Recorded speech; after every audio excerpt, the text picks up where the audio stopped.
नमस्कार बच्चों, आज हम फिर एक नई क्लास के साथ आपके साथ हाजिर हुए हैं। आज हम बात करेंगे शब्द भंडार, जो वोकैबुलरी होती है हमारी, उसको बढ़ाने के लिए, नए नए शब्दों को बनाने के लिए, उस विषय पर आज हम आपसे चर्चा करेंगे।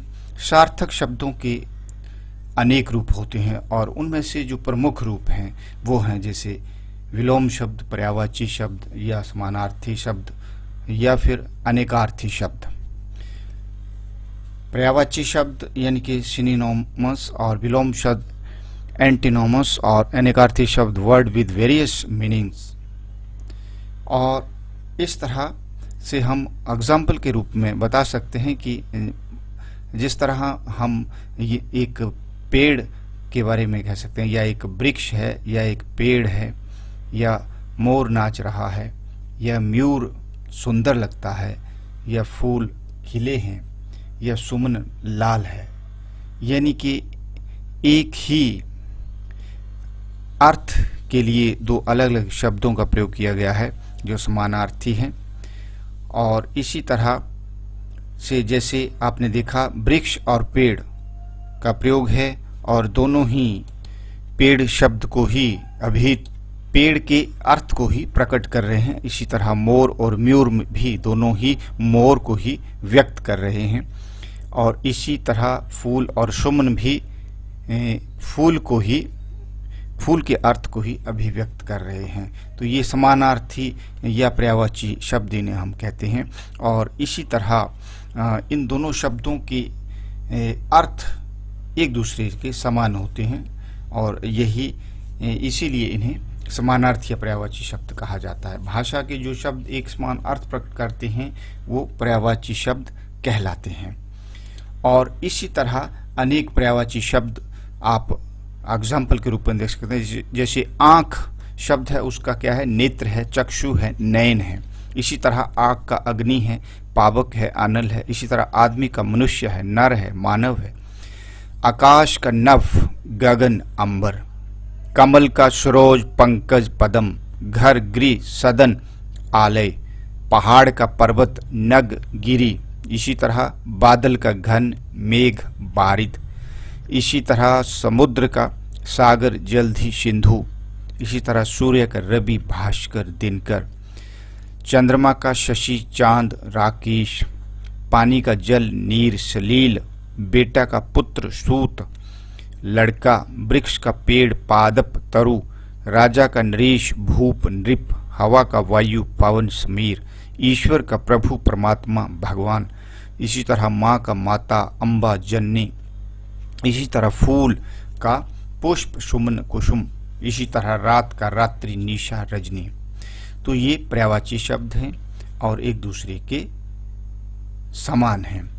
और अब हम बात करेंगे विलोम शब्द की। विलोम शब्द का मतलब है विपरीतार्थक शब्द। यानी कि जैसे चित्र में भी आप देख सकते हैं, जैसे अधिक मतलब कम, या बड़ा मतलब छोटा। अधिक का मतलब कम, बड़ा मतलब छोटा, यानी कि एक दूसरे के विपरीत हैं। अगर हमने ज़्यादा बोला तो उसने कम, और अगर बड़ा है तो वह छोटा है, उल्टा है उसके। ऐसे शब्दों को हम विलोम या विपरीतार्थक शब्द भी कहते हैं। जैसे आकाश का मतलब विलोम हुआ पाताल, शत्रु का हुआ मित्र, प्रातः का हुआ सायं, ऊपर का हुआ नीचे, दिन का हुआ रात, स्वस्थ का हुआ अस्वस्थ, सरल का हुआ कठिन, विद्वान का हुआ मूर्ख। तो इसी तरह अंधकार का प्रकाश, प्राचीन का नवीन, सत्य का असत्य, वीर का कायर, ज्ञान का अज्ञान, निश्चय का अनिश्चय, धर्म का अधर्म, हिंसा का अहिंसा, कोमल का कठोर, गुण का अपगुण, सुख का दुख, प्रसन्न का अप्रसन्न। तो इस तरह से ये विपरीत अर्थक शब्द हैं। और अब हम बात करेंगे अनेकार्थी शब्दों की। यानी कि एक शब्द से अनेक अर्थ, भिन्न भिन्न अर्थ निकलते हैं। जैसे अंक, अंक मतलब एक, यानी कि अंक। गोद भी और संख्या, तीनों का जो अर्थ है भिन्न है। एक इकाई के लिए है, एक गोद के लिए है, और एक संख्या के लिए है। तो इसके भिन्न अर्थ हैं। जैसे अंग का शरीर और भाग अलग अलग अर्थ में है। उसी तरह मतलब, अर्थ मतलब कल का मशीन, आने वाला कल या चैन। कर का हाथ, टैक्स या सूंड। काल का मृत्यु, समय। कृष्ण का काला, श्री कृष्ण गुरु का भारी शिक्षक। तीर का किनारा, वाण। घन का बादल, हथौड़ा। पद का पैर, अहोदा। पय का दूध, पानी। भाग का भाग्य, हिस्सा। पानी का जल, चमक। वार का हमला, दिन। हल का समाधान, खेत जोतने का यंत्र। पत्र का चिट्ठी या पता। तो इस तरह से एक ही शब्द के भिन्न भिन्न अर्थ हैं, इसलिए इसे अनेकार्थी शब्द कहा जाता है। अनेक शब्दों के लिए एक शब्द का प्रयोग, तो जैसे कि आप देख सकते हैं चित्र में भी, व्यक्ति मरीज का इलाज करता है। यह व्यक्ति मरीज का इलाज करता है, माँ भगवान में विश्वास करती है। इन दोनों वाक्यों में से एक बात को अधिक शब्दों में कहा गया है, अनेक शब्दों का प्रयोग किया गया है। इन बातों को हम एक शब्द में भी कह सकते हैं। मरीज का इलाज करने वाला कौन हुआ? डॉक्टर। यानी कि अनेक शब्दों का एक शब्द। भगवान में विश्वास करने वाला, आस्तिक। यानी कि जो भगवान पर आस्था रखता है वो आस्तिक है। कम शब्दों में बात कहना एक कला है और इससे भाषा में सुंदरता, प्रभावशीलता बढ़ती है। इस कला को अनेक शब्दों के लिए एक शब्द प्रयोग करना कहा जाता है और अनेक शब्दों के लिए एक शब्द के कुछ उदाहरण मैं आपके सामने प्रस्तुत करूंगा। जो कभी न मरे, अमर। जो संभव न हो, असंभव। जिसमें बल न हो, निर्बल। जो मांस खाता हो, मांसाहारी। जो साथ पढ़ता हो, सहपाठी। जिसका आकार हो, साकार। गांव में रहने वाला, ग्रामीण। शहर में रहने वाला, शहरी। जो मांस ना खाता हो, शाकाहारी। जिसका आकार ना हो, वो है निराकार। जिसके पास धन न हो, निर्धन। जो ईश्वर को मानता हो, आस्तिक। जिसका पति मर गया हो, विधवा। जिसकी कोई उपमा ना हो, अनुपम। जिसके समान दूसरा ना हो, अद्वितीय। जो ईश्वर को न मानता हो, नास्तिक। वर्ष में एक बार होने वाला, वार्षिक। मास में एक बार होने वाला, मासिक। सप्ताह में एक बार होने वाला, साप्ताहिक। जिसके नीचे रेखा खींची गई, रेखांकित। अब आपके सामने हमने सार्थक शब्दों के प्रमुख रूपों के बारे में चर्चा की, जैसे पर्यायवाची शब्द, समानार्थक शब्द, विलोम शब्द, अनेकार्थी शब्द। भाषा में जो भी शब्द समान अर्थ प्रकट करते हैं वो पर्यायवाची होते हैं और एक दूसरे के विपरीत अर्थ देने वाले शब्दों को हम विलोम शब्द कहते हैं। और कुछ शब्दों में एक से अधिक अर्थ होते हैं, इन्हें अनेकार्थी शब्द कहा जाता है। अभ्यास के तौर पर, अभ्यास के रूप में हम बहुविकल्पी प्रश्न, जैसे कौन सा शब्द कमल में पर्यायवाची नहीं, जैसे सरोज है, पंकज है, सुमन है, पदम है, तो इसमें सुमन शब्द जो है वो इसका सही जो कमल का पर्यायवाची नहीं है। बादल का कौन सा शब्द पर्यायवाची है?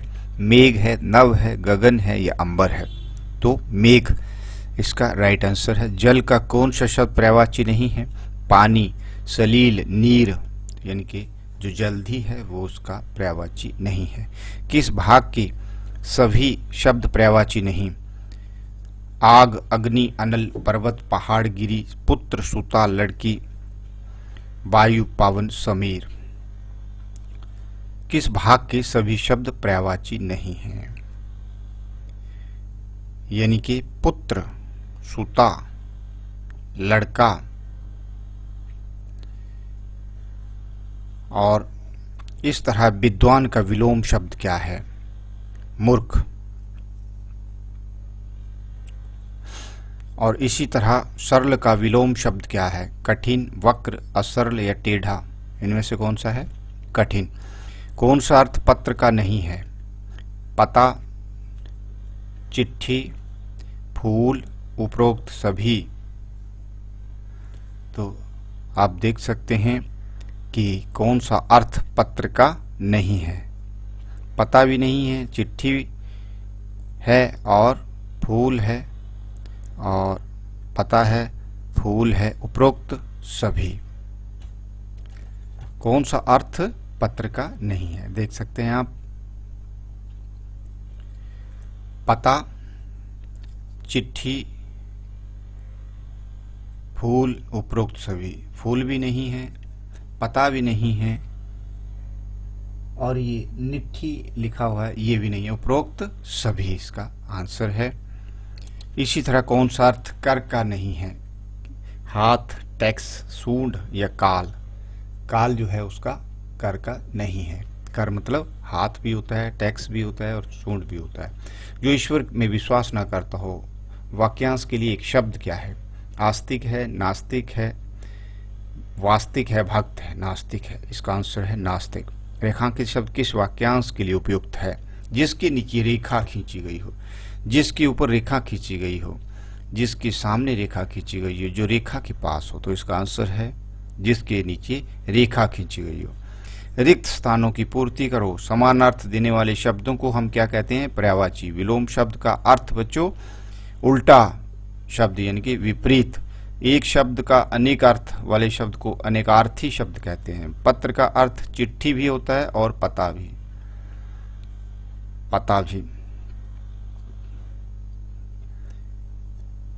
पत्र भी होता है और चिट्ठी भी होता है।